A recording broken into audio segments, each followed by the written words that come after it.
president of the New York Society for General Semantics, and I am happy to welcome you to our book launch of General Semantics and Politics. Is there a subtitle? No, General Semantics and Politics.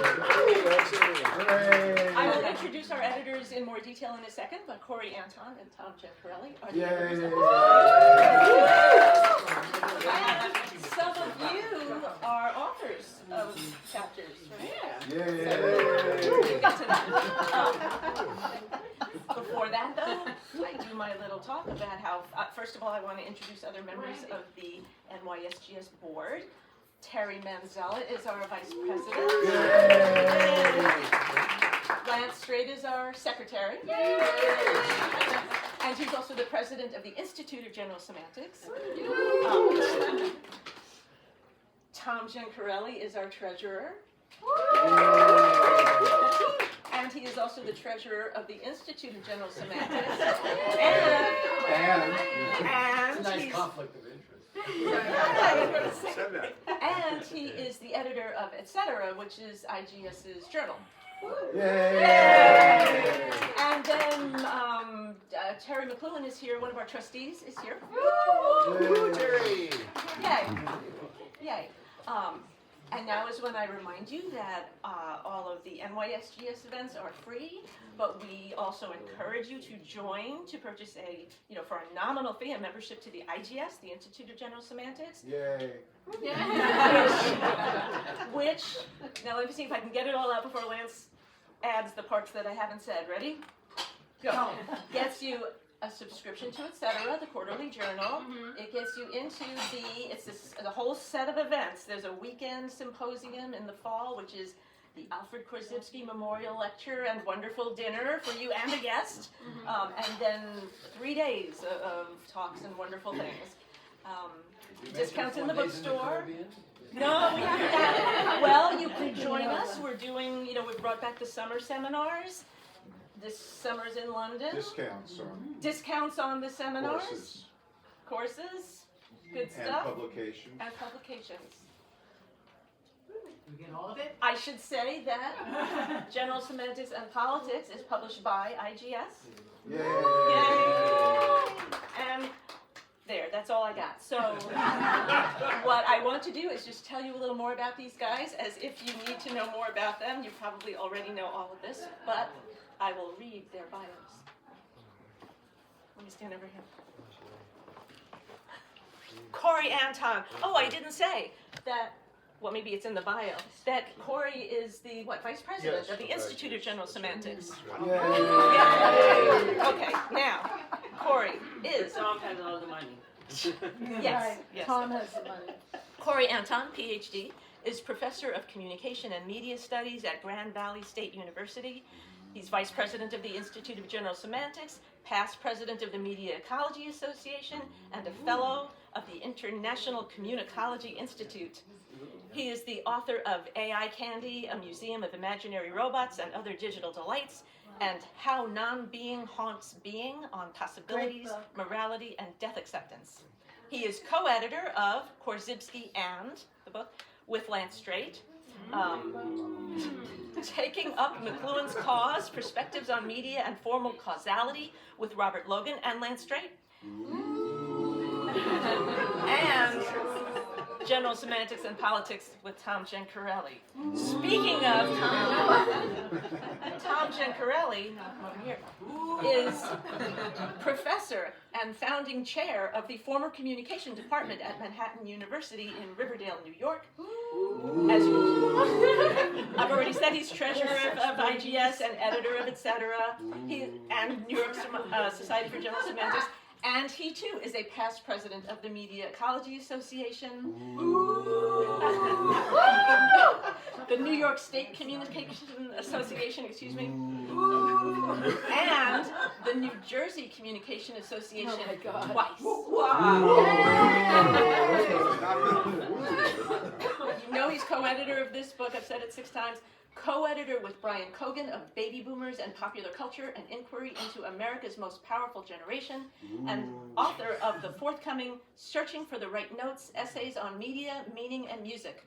Thom, if you didn't know it already, is a songwriter, musician, and music producer, and has released 4 album-length works with his ensemble Blu-rays. The albums being World is Ready, Beautiful Sky, Mistral, and Indigo? Something like that. How do you say it? The group is presently at work on their 5th album. Nice. So, thank you, it's been wonderful. Should we say you've been voted emeritus today? Yeah. Were you? Yes. Voted, he's retiring.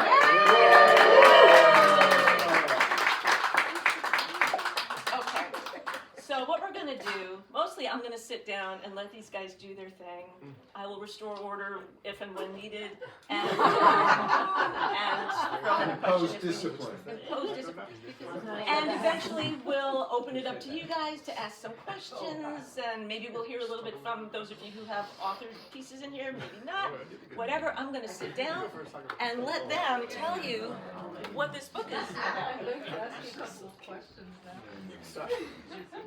Okay, well, I guess I'll say thank you, everyone, for being here. I really appreciate it. I didn't know we were going to give speeches. I guess what I will just say is this began as a project a couple of years ago when I had mentioned to Thom, because he's the editor of Etc., that it would be wonderful for us to put out a double issue, or if we could get enough material for a double issue on this topic, that it seems like the situation is right. And ideally, if it looks good, maybe let's try to make it into an edited book. And so it began with a call for papers. This was an AKM, I guess, a couple of years ago when I was talking about the need for further engagement with GS people in talking about politics. And we put out a call, and we got 2 issues worth, and I think it really came out really well. I was very happy with the different intersections of the different authors, and then we put the book together. It delayed forever. It should have been out a long time ago. We had lots of delays through the Library of Congress and the government shutdown and other things, and then we had some help on the other side. I think it is a great collection. I'm very proud of the other authors that were in there. I mean, I think the pieces that we have, I think, are very good. They're very engaging. They're hopefully updating a lot of general semantics stuff into the contemporary world, but also giving some people, an introduction to some of the kinds of concepts that are of use to people wanting to talk about politics. So, I mean, I don't know what you want to say about that. Sure. I mean, for me, when I wrote we both wrote an introduction. I guess I wrote a preface and Corey wrote the introduction. It occurred to me that back in 2017, important year, I was away with my family, and I was talking to a guy who was from Great Britain, who was an investment banker, and having this interesting conversation with him where I heard the words come out of my mouth that I really feel like the United States is headed toward a civil war.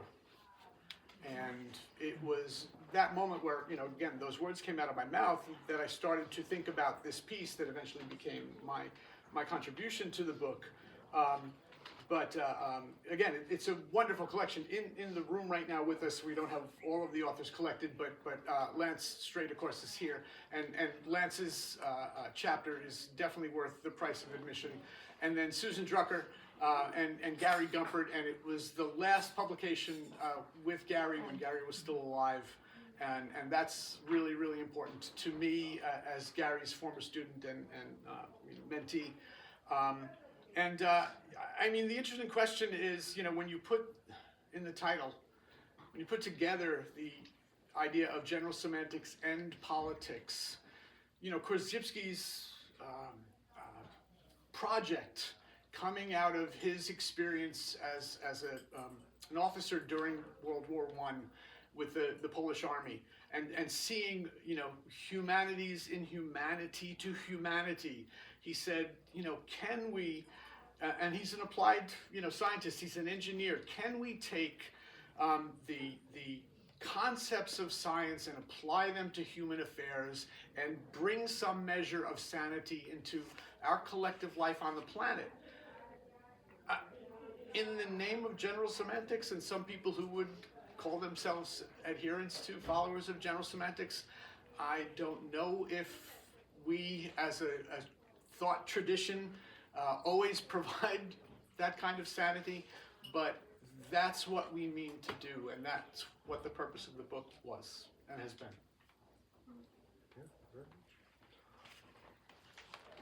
So, do you want to say some more about your specific contribution to the book? I'll ask you the same thing in a minute. Sure. You want to go first? Alphabetical order? Yeah, that's fine. So I have been doing work in the last couple of years on this concept of superabundance. And I think some of this it's hard to just phrase other than to say, I think most of us, if we're really honest with ourselves, it's hard to get a sense on what exactly has happened over, say, the last 100 years. Take 1925. 1925, 100 years ago, I don't think many people had any idea what the next century was going to hold. I mean, 30% of the houses had electricity. When you look at, like, the birth control pill happened, it was so significant that it was called the pill, and everyone knows what you're talking about. And this is despite the fact that we're, like, in a pharmacological hotbed where a good portion of the population would be dead if it weren't for modern pharmacological science. And so there's a lot of change. You know, in the chapter that I referenced this, like, imagine you had a time machine and you had a camera and you were going to go back 200 years and just do a photo expose of nothing but people's hands. You're just going to photograph what hands look like year after year for 200 years. I think you would see that hands had changed radically, that they used to be weathered. They were thick and leathery and worn, and you were missing maybe a digit, maybe a finger. Today, hands have never been so thin-skinned, and people are thin-skinned. They want frictionless flow at the push of a button, and it's all come with electricity. There's this notion of frictionless flow and superabundance. Everything, you know, entertainment's being brought into the room or brought out of a room at the push of a button. I mean, more power than than royalty had throughout history. And you can even say, like, young people who are. People say this, they say, young people today, they don't want to work, and they also say, this is the first generation that's not doing better than their parents. Okay, if we're going to talk about home ownership, yes, this is a real concern, and maybe that's the issue. But if you're going to talk about every other measure, no. Be honest. Everyone's doing better. Even if there's an acceleration of the gap between the haves and the have-nots, the have-not layer has been buoyed up, and everything has been raised. That is, none of us here want to go back to life before germ theory. You don't. There's all kinds of ways in which we have really made, like, right now, when the power goes out, it's called a blackout, and people lose their minds. That's how much dependency upon electricity has happened in the last century. So I'll stop there. And again, I'm very interested in this issue of superabundance. I could talk about it at length. I do think, if you follow Ray Kurzweil, I know Lance and I have had many arguments about this issue on the singularity. Maybe it's an ill-suited term, but there is a rapid acceleration of innovation and progress. And by Kurzweil, I just saw an interview from Ray Kurzweil just last week in one of his most recent talks, and he said that the amount of change that happened from 1925 to 2025 in that 100 years, that amount of change is about to happen in the next 10 years. And I think he's probably right. Go ahead. Sure. One of the most basic concepts of, again, the general semantics tradition is the idea of a two-value orientation, which, okay, in common parlance, the idea of all arguments being about sides. Either or, this or that, black, white, conservative, liberal, right? Republican, Democrat, left, right, and you know, the idea that everything that is sort of promoted to us as a model of argumentation, and certainly in an image-based and a moving image-based world, in the post-literate world of television and video. That's the model. You know, you get two talking heads together on the screen, and you get them to yell at one another because they're talking heads, and you know, it's boring to listen to people talk. But if they start yelling at each other and getting intense and threatening each other, this makes for great television. This makes for, you know, moving visuals. And so, you know, the idea, and I'm an educator, right? Until this coming May, my bills have been paid by the fact that I teach young people. And one of the things that I try to teach them is that, you know, there are questions. And the answers are not the ends. It's really thinking about questions and devising questions of your own, and not trying to come up with the answer or to give me the answer that you think is the right answer or the answer that I want. I just want you to think. And so our political system, if you go back to the creation of the Constitution, there are no political parties in the Constitution. And the development, and I cover this in my chapter in just, a couple of paragraphs. I go through the history of the development of the political parties, and it's really interesting and informative that when, you realize, and a lot of Republicans will, sort of use this in ways that they think are self-serving and they're really not. The party of Lincoln is the Republican Party. The party of Lincoln against slavery is the Republican Party. And, at that point, and there is a Democratic Party. It's a really interesting history to get to the time of Lincoln and the time of the Civil War. But you move forward from there, and what happens not a decade, but a century later, in 1964, is President Johnson, Lyndon Baines Johnson, a Democrat from Texas, a racist, but a Democrat from Texas, signs into law the Civil Rights Act. And what happens is suddenly across the South, all of the Dixiecrats, the Southern Democrats, change party because of the history of racism, the history after the Civil War, the idea that they didn't lose, the war never ended, and that's an important shift in what happened in American politics, right? Really understanding things in these basic terms. But these basic terms are so much about this either-orness of how we think about politics enacted in, this great experiment in this country. And what it's come to, again, I used the term a couple of moments ago, post-literacy. We've moved into an age where people don't read, they don't read at length. We were talking before about an article that just showed up in the Atlantic that, people will not even, young people, watch an entire 100-minute long movie anymore, right? They can't sustain their attention even for something that's film or video that's that long. But what's going on as a result of this drop in the literate mode of understanding things that, McLuhan would tell us really shapes and dictates the ways and the extents to which we can think about and understand things. In that age, well, the two-party system serves us incredibly well because you don't have to think. You don't have to understand issues. You just pick a side. And you pick a side because that was your dad's side. Or you pick a side because you think your dad's an authoritarian and, that really bothers you and you rebel and you go the other way, right? And you don't necessarily have to deal with an understanding of what is going on. And, again, why did I become an educator? Because I really believe that education is the solution to all of our social and civic and political and economic problems. And I don't mean, getting a degree or a degree in higher ed. I mean really learning and learning how to learn and trying to best inform yourself in the ways and the extents to which you can. But what I tried to do in my chapter with this is also trace the history of media in the 20th and 21st century since, again, television comes to the forefront and literacy goes, and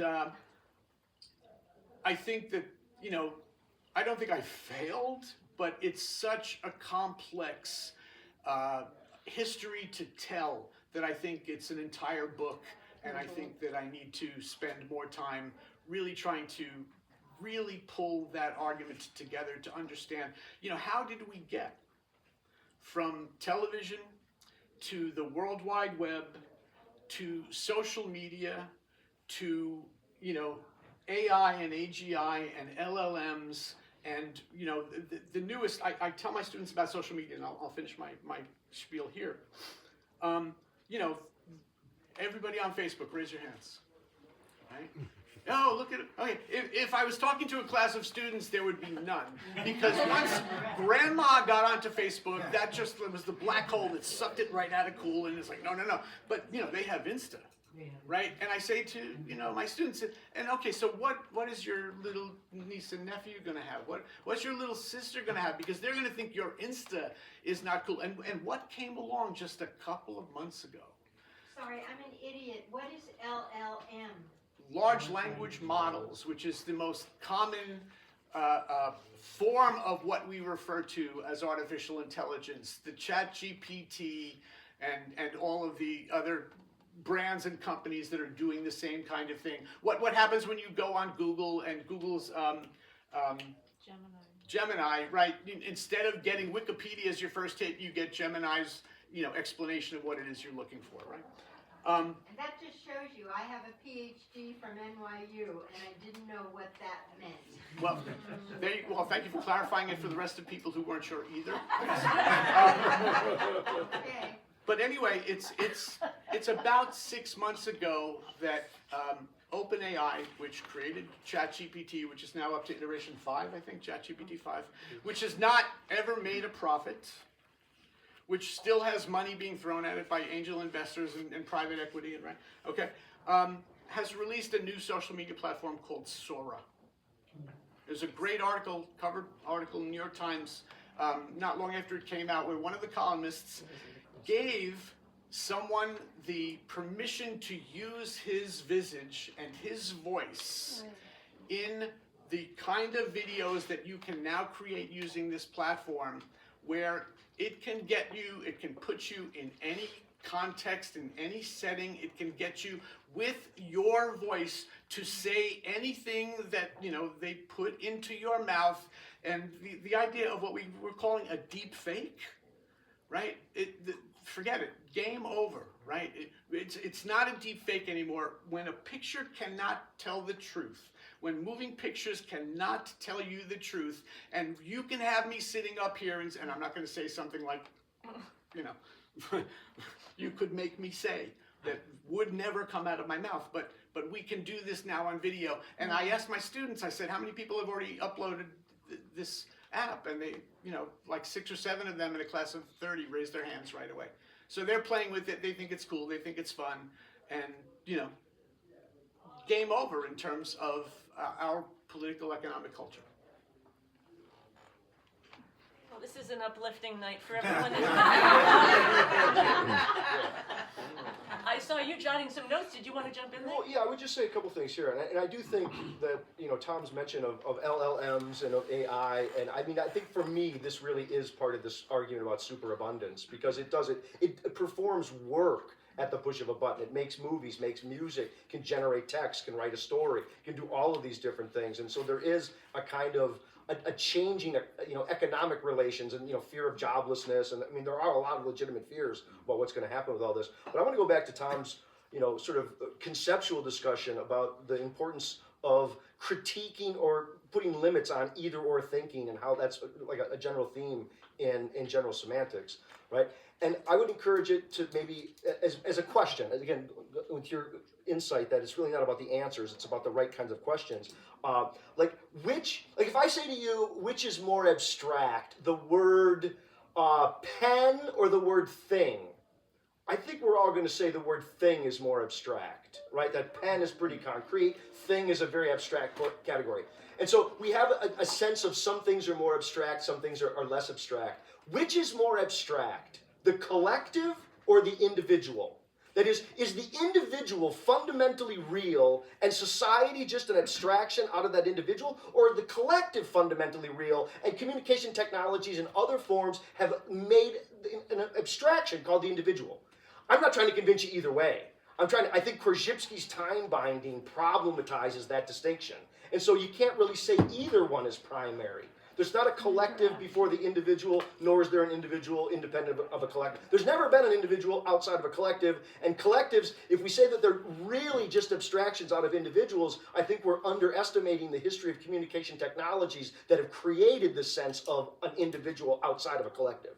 That is, it's very hard to get at this without misrepresenting the facts or distorting it. And I think so much of what Korzybski's time binding is doing is showing the inseparability of individuals and collectives. And I think once that gets really into people's heads, you realize that a lot of the left or the right has to do with sensibilities of whether or not you think the individual is primary and the collective is abstract, or you think the collective is real and then the individual is abstract. So you can see how those are sort of motivating different orientations within those different parties. Sure. Corey, you bring up the concept of time binding, and again, for the uninitiated in the group who don't know general semantics that well, Korzybski's concept of time binding is that, and I always add, Lance and I had a professor, Henry Perkinson at NYU, who talked about something I'll add to this.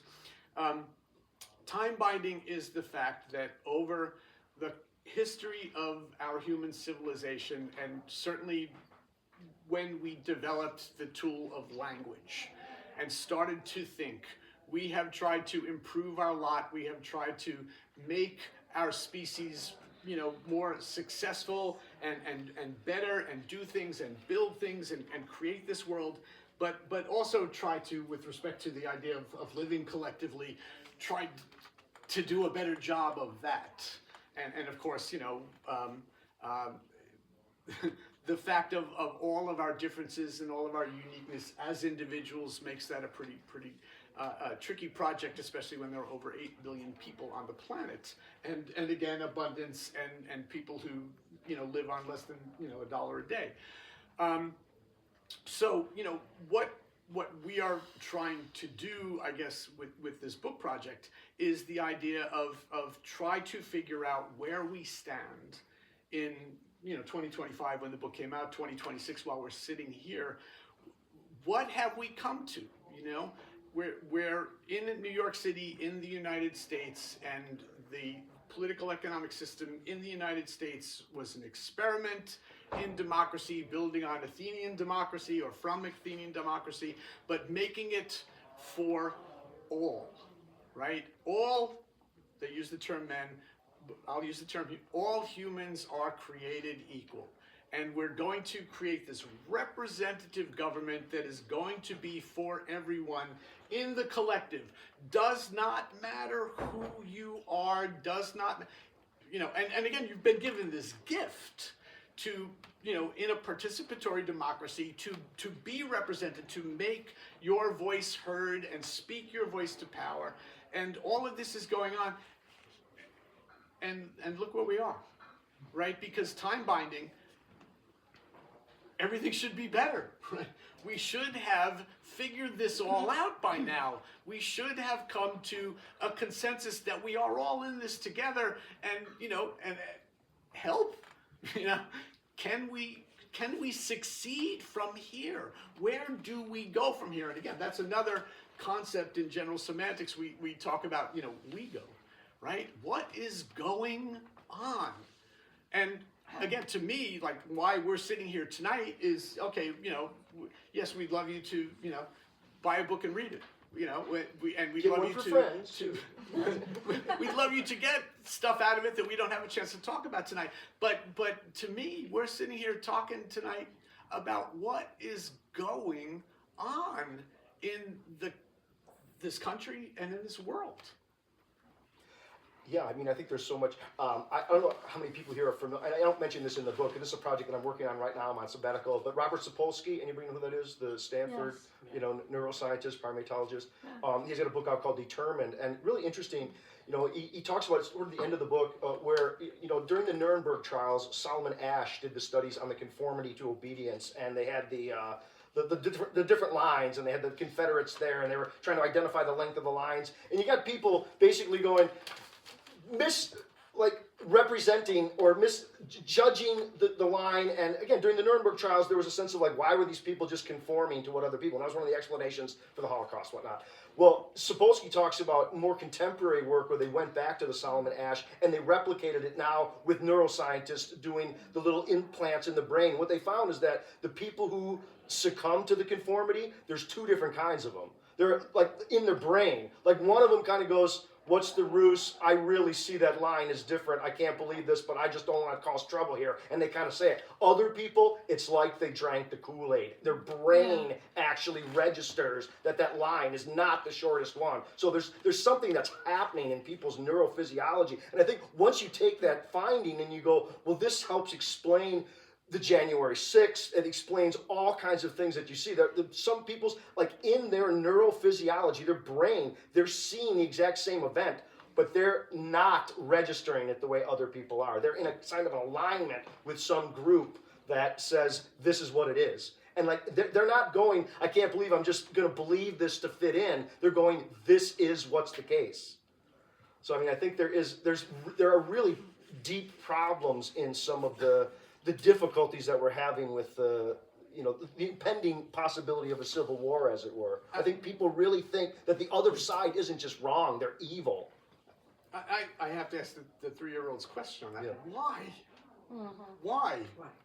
Yeah, here's the part B to that question. I'm wondering, because I don't know the book yet, but after I read this, well, I've read this one, then I'll read that.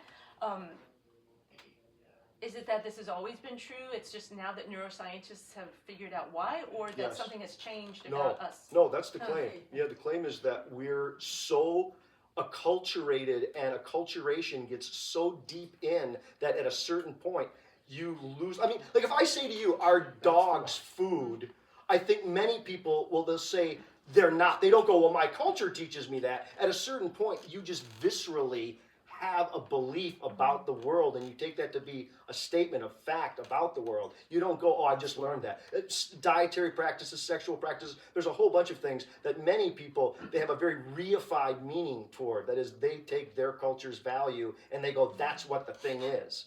And it's like a subspecies of that. I think it's ancient. It's how you get religious dogma off the ground. In one of my classes the other day, students are working on their first project for the semester. And it's a print text-based interview. It's a class in, digital storytelling, backpack journalism, whatever you want to call it, where they have to tell stories using different media and then create a project at the end, which is a multimedia project, and they have to decide which ones to use and how. Anyway, first project, and we're workshopping ideas, and I had a student very quiet in the back, and he raises his hand and he says, so I'm really nervous about doing this project. I said, what do you mean? What are you nervous about? He said, well, it's kind of political. I said, yeah, well, what do you mean? He said, well, I'm kind of nervous about, doing it and following through on it. I'm like, okay, wait, Jonathan's there. I said, Jonathan, you're only writing this for me, right? I'm your audience. I mean, you want to workshop it in class. Other people are going to hear what you're talking about. But if you write this and you hand it in, I'm the only one who's, going to read it. What are you worried about? And we wound up having a conversation in class about the fact that in the current environment, and I work on a very particular campus. I don't work at the University of California, Berkeley. Or up at Columbia, and we all know the stories that were going on over the last couple of years of protest on college and university campuses, which I grew up, I was a kid, but I grew up in the 60s, and I believe that needs to happen, that we're a place where that should happen, and why isn't it happening that much? But there's a fear of taking a stance, and of taking a stance even though one has this sort of felt and acculturated politic, that it's not something that I want to talk about out loud. And yet, again, in a representative democracy, that's what we have to do. That's what we're supposed to do. That's the gift, Yeah. I mean, I think, to that observation, this goes back to Peggy's question about, is this something new? I think the sense in which the internet never forgets is really created a difficulty for a lot of people, because they feel like they're pigeonholed now in any belief they have. And so there's really reluctance to sort of entertain an idea, because now you're locked into that. Somebody, there's all kinds of other related studies of how young people they're kind of phobic to any kinds of commitment issues for that same reason, because then it gets like locked onto them as somehow part of their identity that can't be changed. I mean, I think, I don't know how to get it. So we were talking earlier at the beginning of the session, when we first got in here about 6, that some of the current political situation, the Civil War stuff, you know, it obviously it has ancient roots. There's that, you know, xenophobia and other concerns, you know, racism, sexism, misogyny, all of this, it's ancient. But there's another sense in which we're kind of in the wake of a lot of people who were angry over the Richard Nixon scandal. All that happened, and this is all happening as the hippies are showing up, and as the birth control is now changing women's relationships to men, and it's changing the family. All this stuff is like, it's seeping in there. By 1973 is when women in the U.S. were allowed to open a bank account in their own name. It's 20 years after the birth control pill, and all this is all building, and I think you get this kind of current resentment of the Make America Great Again is this sort of appeal to when women and minorities knew their place. I mean, that's the dog whistle embedded in that expression. And I mean, I think there are people who are like angry that again, the sort of conservatism that was there before the hippies in the 60s and the sexual revolution happened, that's the yearning that people are wanting to reinstall. And it's, again, you can see it, it's bordering on something like a, you know, theocracy. We're going to have a very dangerous, you know, we're going to be bordering on Afghanistan or something here very soon. You see, but let's get at that. I mean, I'm so reluctant to talk about this because I don't want this to be misunderstood. But I'm gonna, at the risk of doing it, I'm gonna say this: that I can't say how much I'm disgusted. I mean, I'm utterly disgusted by all the Epstein stuff. I think we all are. We're sort of like pulling our hair over all of it. But that said, let's be honest. Older men wanting to have sex with younger women is nothing new. I mean, this is as old as the hills. And I'm not trying to trivialize it, but I think the shock that people have over it shows you how much people have changed over the last 100 years. Again, there's been a radical change in how people understand themselves. I mean, look at like the history of guys marrying some distant cousin who was half their age. It's bulk of Western history. I mean, I'm not trying to be, you know, sloppy about it, but let's be honest about it. People have really changed. And again, it's because women have been so liberated in their autonomy, people are still trying to figure out how all this works. Let me add a piece to your saying that the MAGA movement is about putting women and minorities in their place. Who's putting them in their place? White men of great power and influence and economic might. And, you know, that, again, you used the word theocracy. I'm trying to remember the term that was used by one of the columnists in the New York Times just over the last 2 days about a sort of, you know, neo-royalty, maybe that was the term, right? The idea of, again, you know, we're having protests, no kings, right? But these folks, and this is invoking a part of your argument about superabundancy, these folks, the billionaire class, the people who want to live divorced from any nation state, any coin of the realm, you know, with their cryptocurrency, right? These folks want to run the world themselves and dictate, you know, I'm diverging from my point a little bit, but I think it's going to come back, and excuse me for saying it this way, bite them in the ass, because their billions and their companies rely on the fact that, at least in the United States, 73% of the gross national product is consumer spending. And, you know, if we don't have money to spend on their products and product lines and, you know, the stuff that, oh, social media is free, you don't pay for it, we just, you know, collect your data and you know, sell you advertising. Yeah, and the advertising is the indirect cost of everything, and, you know, we're not going to buy your products because we can't, you know, forget about we can't buy a house, we can't, you know, people can't buy groceries now, they can't afford eggs. And so, you know, this part of what is going on right now, again, I think speaks deeply and importantly and tragically to your argument about superabundance. Yeah, no, I think that's very helpful. And I would just maybe add to this that, and this came out of a piece that, Peggy's the editor of EAM, and I did do a piece on superabundance for that journal following up on this. AIM? Explorations in Media Ecology, the Journal of the Media Ecology Association, and that came out recently. But it's that there is a kind of, obvious negative side to superabundance. I mean, a different way to talk about superabundance is to talk about throwaway culture. I mean, that's sort of what's happened, is that there's so much abundance being produced that we're filling up landfills.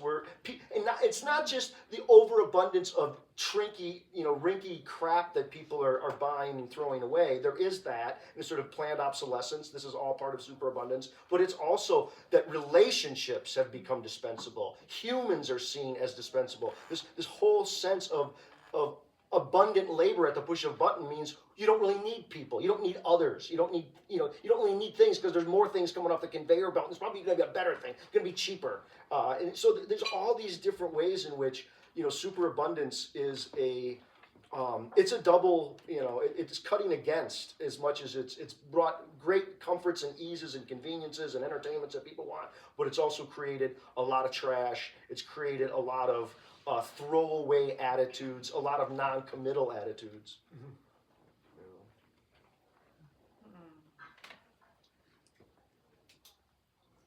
I mean, I think, Jesse, we'll get to Q. We will get to Q&A. Oh, for sure, yeah. I think we were on a Zoom the other day from the Institute of General Semantics, and we were talking about, not the book, but talking about these things. And I mentioned the fact that as a resident of New York State, I am registered as an independent. And I'm not one of those libertarian independent guys. I'm not. My independence is, to quote the great General Semanticist Groucho Marx, I wouldn't want to belong to a club that would have me as a member. And again, and I can't vote in the primaries for the Democratic Party or the Republican Party because that's the rules here in New York State, and I forgo that because I really don't want to be associated with any ism. I don't want to be associated with this thing that my chapter speaks against, right? About parties. I want to think and believe and feel and vote and argue my own conscience. And but suddenly, as I talk like that, I sound like such a flaming liberal. And I certainly do lean to the left of center, and maybe a little more than that, with respect to what my politics truly are.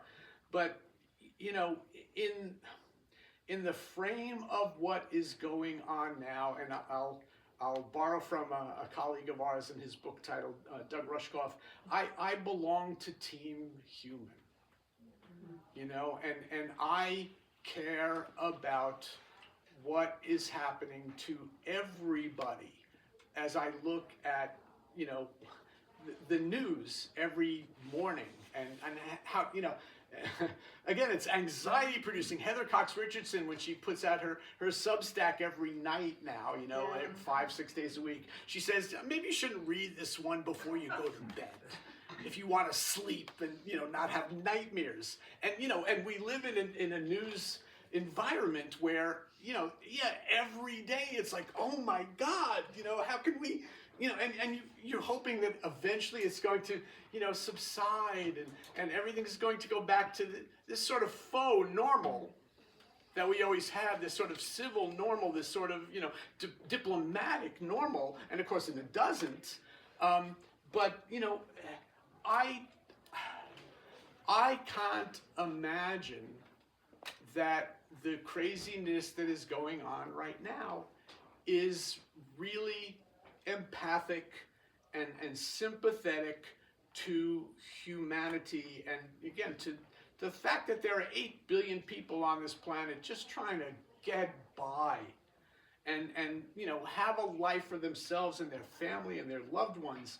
And I'm sorry if that puts me ideologically in a box. Fine, put me in the box.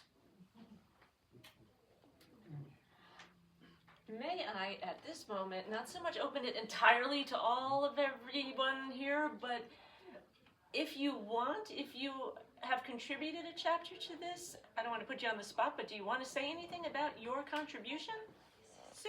Sue? Lance? Lance? Wake up. No, they're great. They're great chapters. They're great chapters. Chris Mayer, by the way, wrote a great chapter too. Yes. Yeah. Marty, GS stalwart. Yeah. What was the question? Say something about your chapter. Say Lance. something about your chapter in this book. Say something profound. Well, it's long. It is long. It's the longest. Is it the longest? It's got It is. diagrams. It does. Which are really hard to which format. I don't often do, but I had ideas about it. Triangles. Yeah. I think that looking back at the foundation of our democracy in terms of literacy and more importantly, rule of law, which I know Susan relates to. But I think that when we use the word democracy, we that. And I've heard like people, I actually had an exchange on Twitter where someone's going, oh, democracy, that just descends into mob rule. And they don't, we use it too generally, where really the more important thing is rule of law. And if I can be forgiven for referring to a neo-conservative, I mean, Leo Strauss, who really looked at the, kind of compared Athens and Jerusalem. And Athens had democracy, and it didn't work. Jerusalem started with rule of law, and that is more important. That we could survive without democracy if whoever is in charge is subordinate to rule of law, and that is really the more important idea. And that's not possible without writing and literacy. And as we move into this post-literate moment, we're faced with all kinds of paradoxes, because ultimately it's about how do you win elections then, but winning elections seems, what we need to win elections seems to actually undermine the concept of democracy in the sense of rule of law, and just and that. And so we seem to be stuck in this moment. One of the solutions, again, turning to law, which is where I'm going to throw this over to Sue, but is that at least one idea that I threw out is that we need something akin to a legal system to determine what is a fact or not. That if we can go to a court and have a jury to determine whether something is factual or not. As the late, great Senator Moynihan of New York said, you're entitled to your own opinions, but not your own facts. This is what has been called into question, and we need to restore a sense of, here are the facts, and let's understand, based on these facts, we can then debate how to address them. But if we can't, if we don't have this common sense of factual reality, then we have no basis for a political system. All of this is going back to Karl Popper, who talked about this in Open Society and its enemies, and which is very much in line with General Semantics, its approach, and the way he put it was, what we need is a kind of piecemeal approach, right? Not ideological. The problem with any ideology is that it's deductive rather than inductive. It's not empirical. It's based on just following some abstract system to its logical conclusion, which ultimately leaves us screwed. And instead, we need to deal with the facts on the ground and base our policies and our politics on those empirically, understandable realities. If we don't have a basis in reality, we can't have a good politics. So Before you toss it to Sue, to a little pitch that Marianne Wolf. No, just toss it to Sue. Well, no. Two years ago, Marianne Wolf downstairs in this building gave our Alfred Korzybski Memorial Lecture, and from the stage, she had read Lance's chapter when it was an article and etc. And she recommended it to the entire group that was collected in the room. And I mentioned that my son is reading Marianne Wolf's books right now, so I just threw that in. But Sue, yeah. Well, I appreciate having it tossed over to me after discussing Lance's chapter, because pains me to say this, but it's really a really important chapter. I was on a session earlier this year reviewing the entire volume, which is a strange position to be in when you're in the volume too. But as high praise as I gave so many of the contributions to this book, it's worth the price of admission to read Lance's chapter. It's a tour de force, and if you don't have a copy of the book, this is a paid advertisement, an unpaid advertisement, because I really think that the chapter is really important. In following up on the idea of rule of law, that's really what our contribution was about. We were focusing on the language of advocacy and the law of advocacy. What advocacy is protected by the Constitution. I know the Constitution is a quaint concept, but it still exists, at least today. And the question of when can advocacy be punished. And so we were looking at the cases, particularly the clear and present danger doctrine that some of you are familiar with, shouting fire in a crowded theater, when the government can punish language that is under what's now the Brandenburg version of the clear and present danger doctrine, when the government can punish language that incites imminent lawless action that is likely to occur. And in particular, we looked at the language of imminent lawless action in the case of January 6th. And in addition to looking at the language, we looked at the semantic and the media environments in which that language was disseminated.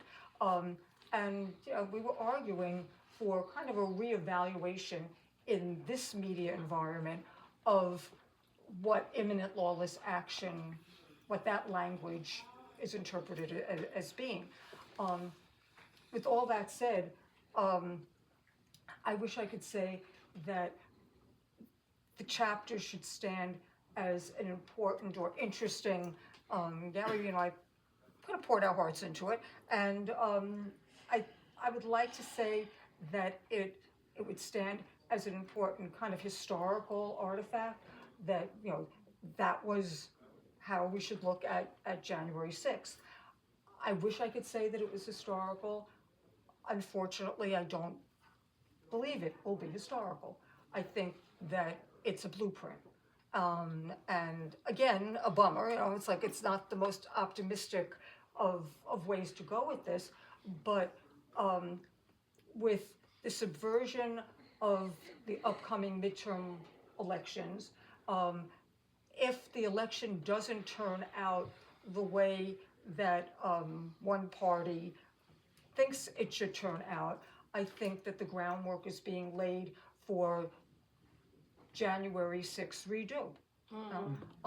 And I'm concerned that the advocacy of imminent lawless action is going to become all the more relevant in the months to come. Josh Hawley, I think, just argued about this yesterday, maybe it was today, about the fact that, in Minneapolis, they're insurrectionists and they're being paid and supported by leftist organizations. And so that's imminent lawless action. And it needs to be prosecuted, and ICE belongs there. Right. Why don't we open it up? I saw Ed's hand. Yeah, I comment mostly on, thank you for what he had to say. Lance said something about, he set up a conflict between democracy and the rule of law. I don't think he meant it, but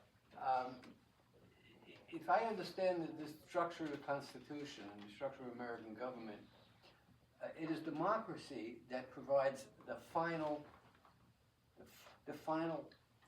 restriction on laws that are getting screwed up by, we're living in a time I don't need to explain to anybody. How do you correct the law when the law is being promulgated by an asshole? I'll make it simple. And the only thing left is democracy, because in this case, all of the checks and balances at the moment are failing. Well, I think, again, I think democracy is a messy project. Lance suggests, again, I think he has very practical, I do think it's a magisterial piece. I mean, it's a very rich piece. There's so much going on there. And he has good advice as well. So this notion of something like civil service, as it were, something equivalent to like a jury duty, where every person who's a citizen has to participate in these kinds of, you're not doing guilty or innocent, you're doing what are the facts and what are the evidence. And we need to, so what are the facts there? Because I think what's happening is, in this information overload of all these different media platforms, and everyone's sort of like in a narrow cast, like a figment of their own browser history, that there's really not a shared common experience, and because of that, you're not able to adjudicate what should be done and what would be in line with the appropriate response. Because people can't even agree on the facts. They're not just having different opinions about the facts, they're not agreeing upon the facts. So I think there is some need for these very practical, as Lance suggests, these kind of like civil service tasks that each American or each citizen would be engaged in to try to get some of this stuff corralled. I mean, I don't know if, Lance, you want to respond, or I don't know if you want to say that. Well, I mean, I think Ed's wrong.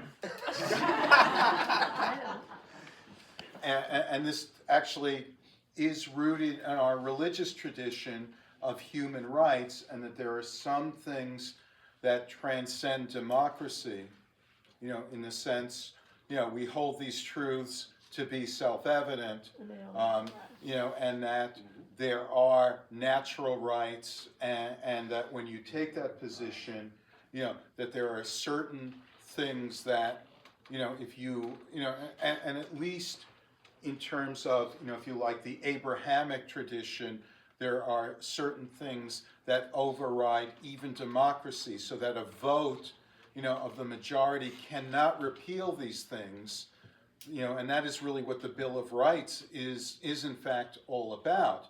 That you cannot take a vote and say, no, you do not have a right to freedom of speech, or no, you do not have a right to peaceably assemble, that there are certain things that relate to human dignity, and, and it really goes back to, again, in the religious distinction, the idea that we are created in the image of God, and I know you don't have to be a believer to accept that, but we can accept this as part of our tradition, that the human being, that the individual human being has a certain right to dignity, and to respect and to freedom that cannot be voted away by any kind of majority. So there are things that overrule and supersede democracy, and so. Yeah, and I think that's sort of a part of the problem of where we put so much emphasis on that word, democracy, without realizing that we're ascribing to it things that are not about democracy, but really relate to rule of law instead, and which is rooted in this respect for the human person above all. It's also related to the idea of that's embodied in the Universal Declaration of Human Rights. So that it's not tied there to democracy. Right. It's tied to a form of collective governance. Humanity. I mean, it's the phrase is imago Dei, I mean, from Latin, I mean, in the image of God. And again, we don't have to accept that, religiously, but it is this idea of the, fundamental dignity and importance of the human being. And we can extend that further to all living things and to, all of, and again, with a capital C, creation. It's not a terrible thing to respect the natural environment on the basis of this is part of God's creation, and for that reason, it deserves our respect. Again, it doesn't require belief, to accept that as a tradition that, again, supersedes any kind of like democratic vote to say, dam up a river or destroy a mountain or dig up the earth. Yeah, I look at it a little more organically, even though I agree with the sense of this discussion, that there are certain basic values that we need to maintain. But a lot of times we don't have a chance to. And the lot of times we don't have a chance to is evident in spades as soon as you realize that our entire world is designed to organically grow and double its size, complexity, consumption, and interference and everything else regularly every 25 years.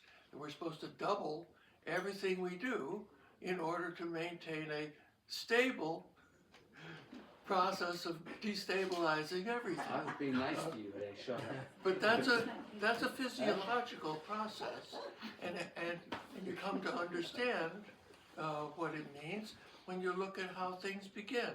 That they begin with a growth process that, if they're going to be successful, spontaneously changes into a conservation process or a maturing process. That if you don't have that switch to maturing, and you just sail off to infinity, it causes problems. And we've lost, my count is we've lost 5 civilizations to that so far. And we've lost 4, are losing a 5th. Oh, that's my alarm clock. Is it for me? Anyway, so that's I have a long rap on it, and but because things come into existence and by growth and go out of existence by decay, and that has a shape different than mathematics. You can identify the liveliness. You can develop algorithms to identify the liveliness of. Yes, here. This is reality. A lively interference in my thing. Anyway, I have an alarm that goes up periodically. So the growth is a mechanical growth. The kind of growth that's detached from the context is a increase by percents forever, doubling abstractly over and over, and that's all it does. It doesn't have any relationship to anything but the math, and that's what economies are organized to maintain. And how that happens is a very complicated thing, but basically everybody's on a unstable platform with investors continually investing in destabilizing what we're doing. So we're committing suicide by innovation, which is a very funny thing to do, because innovation is wonderful, except that it keeps leapfrogging itself. So that's the kind of thing I discern from watching some growth systems grow to the point of just easing off and becoming mature and solid and trustworthy, and others quite the opposite. It happens in an argument. You can feel that point in an argument where if you go another step, you've gone too far. The people who've hung around with me have heard me talk about this a decent amount, but those of us who come from the background in media ecology and who studied under Neil Postman, in his book, Teaching as Conserving Activity, he talks about the thermostatic view of education, which Peggy's actually writing about right now, too. The idea that the purpose of education is that when the culture leans too far to one ideological side, which it tends to do because we have this, sort of two-party either-or kind of system, the purpose of education is to try to bring it back to stasis. And then, of course, it may then tilt toward the other side, and we have to keep on. It's a seesaw. So history, right, is not cyclical, and it's not about we have to learn from history so we don't repeat our mistakes. It's about this kind of this seesaw, this thermostat. And when I think about some of the issues that you're talking about with respect to our imposition into the world with respect to innovation, what's going on right now on that seesaw in that thermostatic function is there is the repealing of all of this work we have done to try to bring our environment back to stasis, to try to clear up the air, to clear the Hudson River, to bring the oysters back to the Hudson River. And we were doing this, and now, we're pulling it all back, right? Making America great again. There we go. There's also the inherent problem of the system itself, not just madmen like Trump and his legion of desperate. How do you mean by the system itself? What do you mean? Oh, that the system rewards investors with returns on their investments, The economic which system. they add to their investments to multiply their returns, accelerating the exploitation and disruption of everything they touch. Yeah. And that has a long run, like several hundred years, for humans before they erase their civilization and have to start over a few hundred years later. And that cycle, that couple 200 or 300 year dark age in between civilizations is one of the things I've been tracing and it's found fascinating. Yeah, I just needed that modifier, the economic system. That's what I meant. Yeah. I think of people like Donella Meadows and Peter David Strauss, people who've done all the systems theory stuff on wicked problems and virtuous and vicious cycles. Conceptually, yes, but anyway, there are a lot of people to learn from, and you learn from anybody with a smart idea. But the fact that there's no public discussion of our having an absolutely deadly civilization design that has killed civilizations multiple times before is not in conversation yet. I see Michael there. Thank you for all the contributors who added to this book. And I'm wondering if you could extrapolate from what you've written. Democracy at its essence is one person, one vote, that everyone has a say in their governance.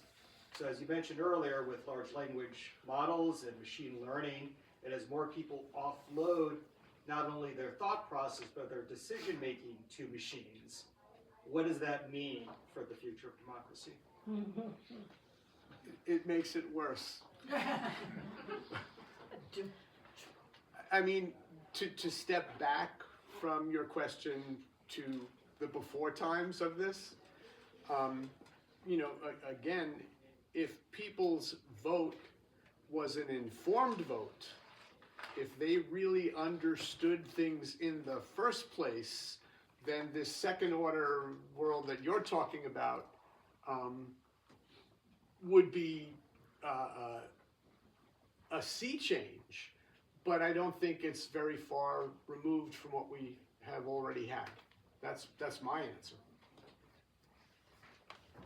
Yeah, I mean, haven't you heard? We're not going to have elections anymore. We don't need that. No, I think there's legit concern. I mean, look at J.D. Vance kind of saying, well, I don't know, maybe women should just let the man vote for the household. I mean, there's ways in which, I mean, people heard this stuff. I mean, this stuff is actually being, tossed around. They're trying to see if it sticks. So, I mean, I think there's a real concern over the way that people understand, or even felons, the way that people get like slapped with a felony, removed from the pool, but somehow that's not happening at all levels, I guess. So I mean, there's obviously contradictions and whatnot, but I can imagine a world where more and more people are using AI and AI systems in intelligent ways to try to become more informed, to make better decisions. I can imagine that world. It's not necessarily all doom. It's a lot of ambiguity.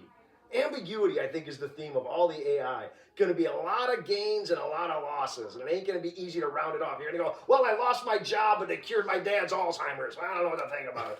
I mean, it's going to be a lot of gains and a lot of losses. Okay, but here's the Kurzweilian singularity answer to Michael, which is, let's just offload the whole process and let AI make all of the decisions and run things for us, right? That's the Kurzweilian nightmare.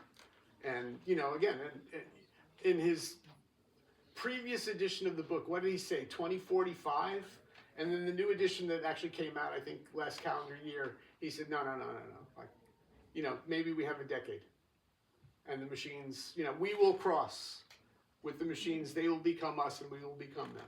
He's still sticking with 2045 on the singularity, but he's saying that AGI will be here sooner than he predicted. Okay. Yes. Well, but would it work anyway? I think it wouldn't work. You can't get to infinity any more smoothly with a machine than with people.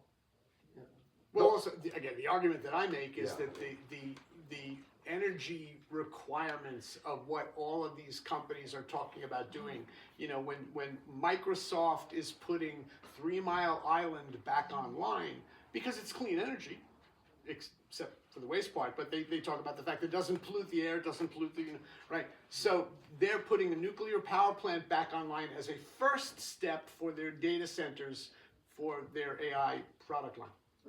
But if you look at what the questions are, the questions for AI is still, how do I make more money? Yeah. Well, different people are using it in different ways. I mean, people saw this, somebody went to Google and said, can you count to infinity? And it said, well, 1, 2, 3, and so on. And went, no, just keep counting. And it went 4, 5, 6, and so on. And they kept harassing. And at a certain point, you can imagine someone who could just destroy resources on some frivolous little thing. Take highest prime number. Highest prime number has been discovered, I don't know, in the last decade or whatever. And it takes a month to just say the number aloud. I mean, it's that big of a number. And so, in going to your point, I mean, if you can imagine these super intelligent AIs that can think 1,000 times faster than us, they don't get any quicker to infinity. They just get more frustrated. It's just endless. Right. They end up in self-contradiction. It's all just a mess. Yeah, Terry. Stand up. This is Catherine, right? I keep thinking about a comment she made several years ago in this room about we are in a liminal space, and that the change, of course, is very rapid. But we tend to be sort of inside the problem, like we call in the ecology level 1 thinking, and not going outside the problem to say, what are all the layers and levels involved? We're talking about AI as if it's inevitable. And we might have inalienable rights that come from religion, but without democracy, how will they be enacted? So there's a lot of layers going on all at once. When Donald Trump came down the escalator, I happened to be with one of my brilliant nieces, and I looked at her and I said, Macbeth 5:5, tales told by an idiot, full of fury and sound and fury, signifying nothing. But then I looked at her and I said, and symbolizing Nazism. And I was hoping that he wouldn't be elected. But then when he was, our friend Carol Reed, who was in Lance's class, calls me up, and she was my best friend. She's no longer with us for 40 years. And her biggest fear was that we were going to have martial law. And I went, oh, come on, no, he'll fix the infrastructure, ever the optimist, right? So infrastructure didn't get fixed, and now we know where we're at. And I happened to pick up today a book by Walter Ong, and I guess I write in my books. Very interesting. 1967. He's talking about Presence of the word. yeah, and he's talking about groups, which happens to be one of my main interests, and that in order to have a relationship with anyone that's equal, there has to be some love or connection involved. I call that the A over B world. You know, you can relate to people. That's one of the problems is hierarchy. You know, it's not just technology, it's that these hierarchical relationships are going on. So if it's A to A, you can be friends, but A to B, you know, who's the teacher, who's the student, that kind of hierarchical thing is on top of or involved with what Mumford and Ong and many others would talk about the technological society. So they're talking about the dominance of machines, but people have something to do with it, and which is why I'm interested in team building, because I think that we can only get something done cooperatively together. But I keep thinking of you, Catherine, because nobody's talking about the fact that it's a liminal space. We're talking about we're stuck here and we can't change it. And then we have all these reasons. But we're not asking the question, how does social change happen? And, you know, where it's inevitable that technology is here. My last thought about it is, what is it doing to the brains? I call it the stimulus response society. There are people who are very happy just to hook on and not think past, all right, I'm going to get into this tribe and I don't have to go any further. That, I believe, is our biggest danger. And then if we can't talk to people through love or affection or whatever, we're not going to get anywhere. So it's very complicated, but I'd like us to go along with Catherine and say at least we're in a liminal space. Did you want to jump in? You don't have to, but do you even remember saying this? 10 years I ago. do remember using the word liminal space, but I don't remember that I said anything as eloquent as you just said. No, you did. You said that we're in a place with technology, and as I understand that you're involved with television and whatever at Brooklyn College, and you were talking about technology, and you said that we're in a place of social change, which strikes me as exactly Yeah. right. And now it's even heightened more. Yes. Right? And Because of that we everything need to that's going on. say we've had social change throughout the world. You're sort of alluding to it in a different physical way. But we've also had social change, so to speak. Yeah, but if you have And- social change that changes ever faster, that's not social Well, change. it's different. Well, it's just Not what you speeded up social change. No, it's turning it into mustard, you know, a What does stew, Catherine have to a say? stew of confusion. Well, If you I have don't know. change, It's too just bad. that struck me as I never hear anybody talking about the fact that we're in a process and that we're not stupid and that maybe we can, you know, rise up, you know, level 1 versus level 2 thinking. Can we reach up and sort of come down to level 1 and figure out what's going on in all these different ways? Not if we don't want to. Well, that kind of reminds me of what we were talking about earlier, this idea that Lance mentioned facts. Mm-hmm. I've always had a bit of a problem with this idea of facts. With facts? Because this idea of facts, because after Whose Renee facts? Good was shot, Oh, everybody yeah, saw yeah. Oh, many videos Oh. of it.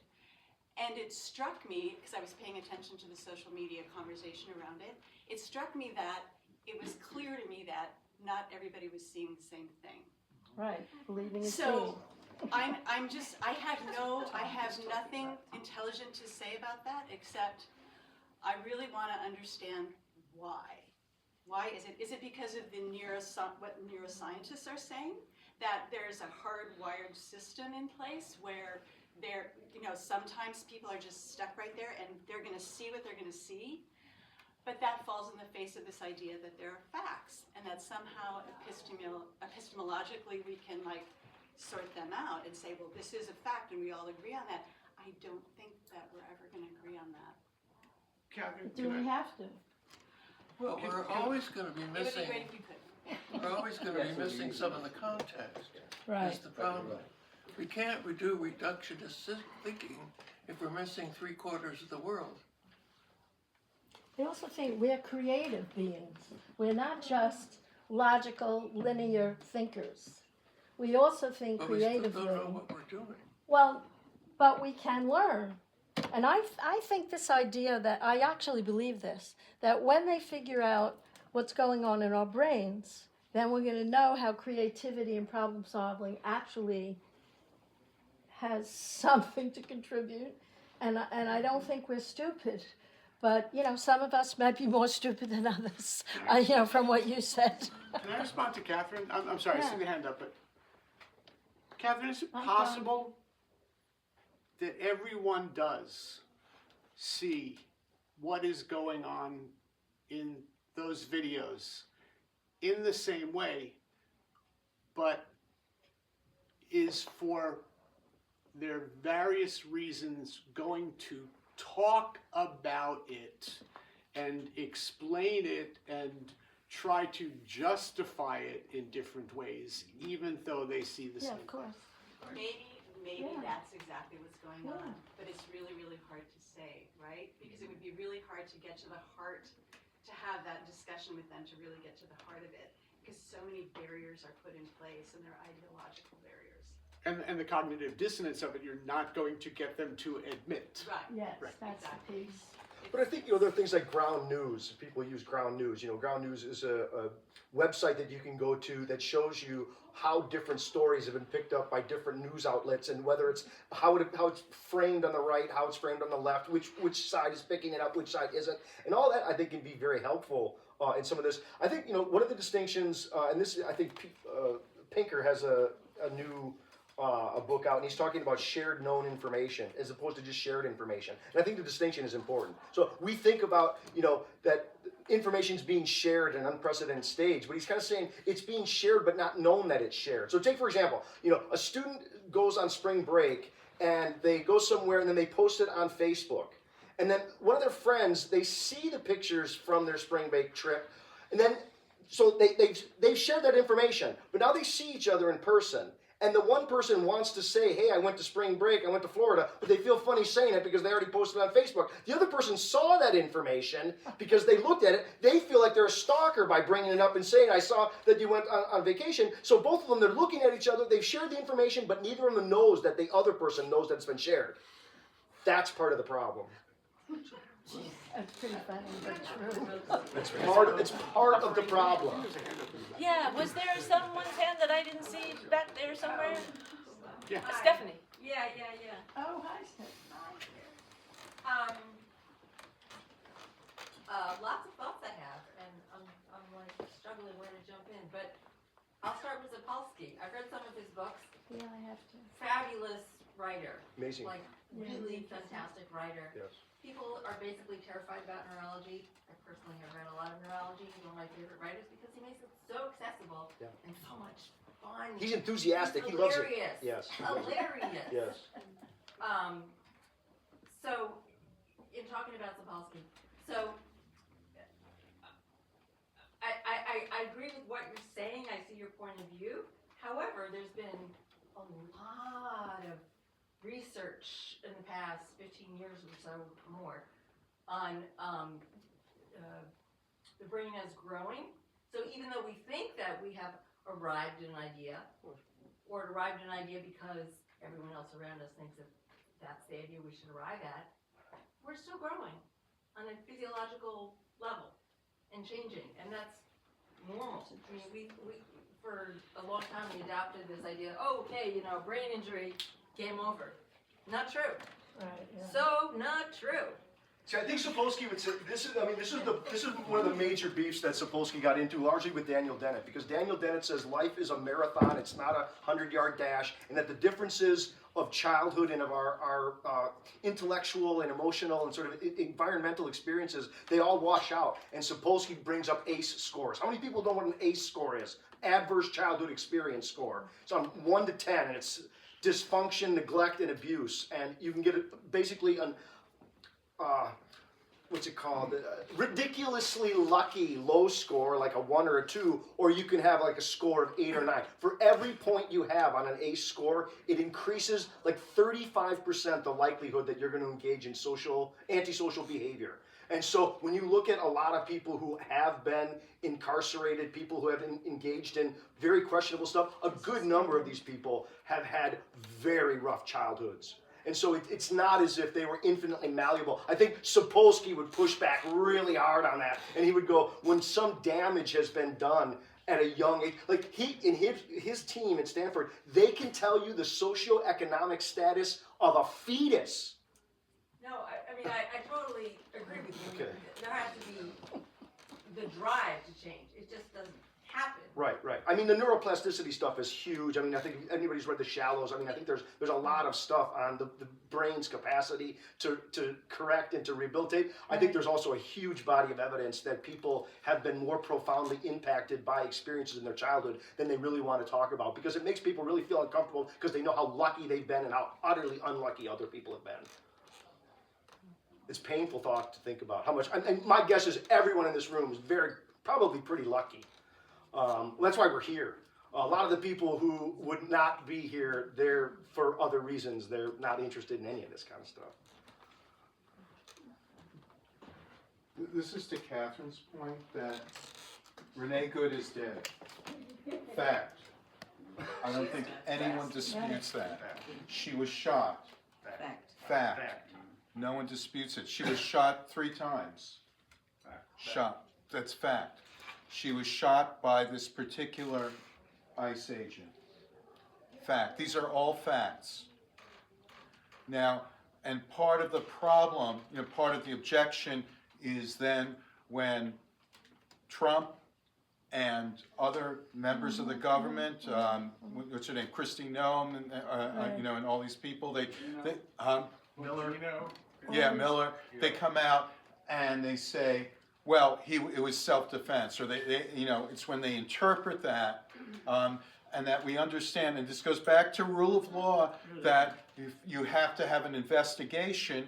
And sure, on the other side, we're emotional and we say she was murdered, and even Tim Walz, and he shouldn't have said that really. I mean, except that he's responding to all of the blatant bullshit that's coming from the other side, and he says she was murdered, because if that wasn't happening and we get this intensification amplification from both sides, what he should have said was there needs to be an investigation to see what happened. And then it's through an investigation that you get some idea of, here is our understanding of what happened. And then it goes to a court of law to determine, was this justified or not justified? All right. So there are facts. But there's context. Well, there is context, but there still are facts. Right. And the question is, how do we interpret that? And what do we do about those facts? How do we understand that? What? Context is not trivial. It's not trivial, but it's not the only thing. There is a context. It's overwhelming. There is a context. There's a context. She was in her car, and she was shot. Right. She was killed. That's not a context. That Those is are a the context. facts. That is a context. No, the context. No, you can say there's more context, but there is a context the here. arrangement of the We know the people who shot context. her. No, we know the context. We know what the context is. The question isn't context here. The question is understanding the motivations and understanding whether it was justified, and that is a legal determination. Was it justified or not justified? Right? Is he liable or not liable? Is the killer, the ICE agent, liable or not liable? Under the rule of law, and that is what needs to be determined based on the facts on the ground. And the facts are indisputable. So again, there are facts, and the fact that we are here right now in this moment, is based on facts, because this building wouldn't exist, you wouldn't have been able to get here, we wouldn't be who we are if not for the existence of facts. And again, this is what general semantics is built on, is that idea that there are facts, that our whole way of life, I mean the very science that all of this is built on, that we all exist on, is based on an understanding of facts that previous generations, that earlier periods of time did not have, and were not able to exist in the way that we do. Immersed in other cultures of all kinds, natural, environmental, cosmic, there are all sorts of interacting systems Which is that, what we say. that are responded to in different ways. And if you push any of them hard enough, they go mad. I think, you want to say something, Tom? No. I mean, I think part of this goes back to, I think we've been talking about this in different ways and circling around it. I mean, I think, and this goes back to the discussion about the Solomon Asch stuff and then the neuroscientists looking at it, the different kinds of people who are conforming. I think we do have some awareness that Trump knows he lost that election. Yeah. And there are other people who I think they've never heard him say that. They get news that says, no, I've never lost. And so I think there is an abundance of information out there. And there are people, I think there are people who literally go, well, he would have never said that. He knows that he did win. Again, the word, if you say the word no, you can't say the word no without entailing the truth of the compliment. That is, to say that you know means that it is true. So I think there are people who go, I know that he won. And they're not even questioning it. He knows that he lost, but he won't say it. He said it one time to some people behind the scenes. And I think that is factual. It is. If I can just sum it up, because I think we are I was out of about time. to gesture madly and say, let's, I just want to say this about what we tried to do in this book, and I want to say it on behalf of the 4 people in the room who are contributors. We didn't just write it because this is what we do. We wrote it because we believe that general semantics is a helping tradition, and we believe that we had something to say that would make a difference.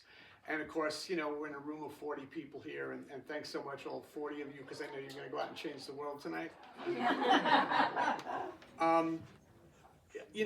I just hope that change will happen, and if we did, this much in this room, that's all we could possibly do, and it needed to be done. It needed to be written. Yeah, great.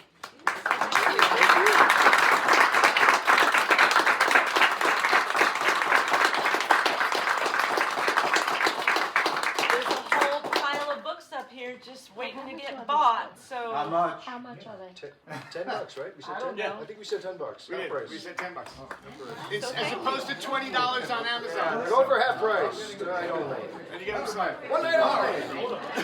Buy them Oh, they've done early. 20 to sign. To sign, that's 50.